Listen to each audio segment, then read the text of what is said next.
Now that you learned some basic cooking skills, we're gonna move on to the actual cooking process. In this case, we're gonna talk about blanching and shocking. We all know we need green vegetables because they're full with fiber, folate, vitamin K, vitamin C, and many other minerals. But the myth is that they're mushy and tasteless. Today we're gonna demolish that myth and show you how to blanch and shock broccoli perfectly to an al dente consistency, which means to the tooth. These are the things that you will need to blanch and shock a green vegetable, or broccoli in this case. You'll need ice water, hot pan holder, slotted spoon, some salt, and of course broccoli. And of course you need a saucepan with boiling water. Okay, now that my water is boiling, I have about 3/4 of the way on this pan with water. I want to add some salt to make sure that the broccoli has flavor. The water must be at a roaring boil in order for this process to work. I want to put my broccoli in the pan. Be careful while putting it in there. You do not want to get burnt or hurt. Now the water stopped boiling, but it should be boiling again soon. Usually putting the broccoli in there drops the temperature a little bit, but you want to stir in as needed to make sure that the broccoli is fully submerged in the water.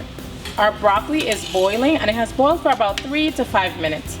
I usually use a slotted spoon for this process, but since I have more than one portion in this case, I'm gonna go ahead and use a strainer, which comes very handy when it comes to blanching and shocking. You wanna get the broccoli out of the water as quick as possible. Be careful, you don't wanna make a mess. This is actually my girl's favorite vegetable, and I really believe that every time I make this vegetable with this technique, I always end up converting people that actually don't really like vegetables. So yeah, if you don't like broccoli, please do try this technique. And then you want to go into the ice water. Be sure to turn off your stove immediately. You don't want it boiling there unattended. And now you're going to submerge your broccoli straight into the ice water, making sure it's fully submerged and shocking it, which means that it just stops the cooking process and prevents the vegetables from becoming olive green. Make sure my broccoli is fully submerged and cool. It's that simple, guys.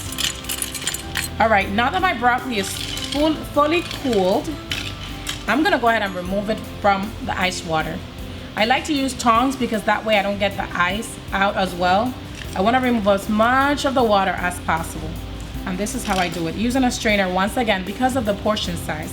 But when I do this for myself, I just use a slotted spoon, which helps me make a quick meal on the go, especially coming to school.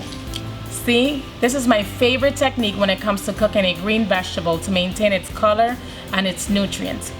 My daughters love broccoli, and I know that you too love broccoli if you make it this way, of course.